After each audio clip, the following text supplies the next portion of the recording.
Kyle Romano has a passion for video games. I couldn't do a lot of the same stuff physically that a lot of my other um, people my age could do, and I could play video games just like everybody else could.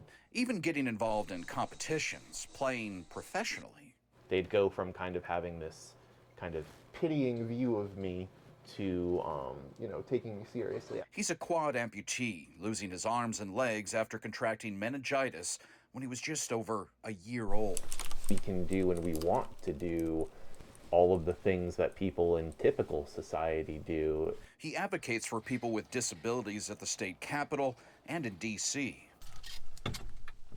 He gets around just fine, even behind the wheel. I started driving myself to school. I needed a van to be able to go to college. Kyle's on the board of a group called Disability Rights Florida.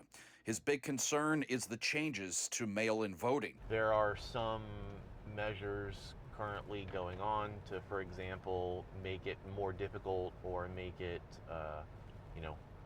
impossible for people, for example, to, vote by mail, stuff like that. For some people who are disabled, that is the only option for us. In 2021, the state legislature changed the rules. You have to ask for a mail-in ballot after each election cycle. This impacts the disability community just in access to information. Olivia Babis is a senior public analyst at Disability Rights Florida, and she shares Kyle's fears. One of the concerning things is a restriction on being able to call the supervisor of elections office to request a vote by mail ballot, which, if you can't navigate a computer, that's, one of the alternatives that you're going to use to be able to do that. So it's kind of taking another option away from the disability community. We have techs that do work on pretty much every kind of wheelchair you could think of. Kyle works here at Customs Mobility, a company that does a lot of work with state leaders, pushing for more funding for the disabled community.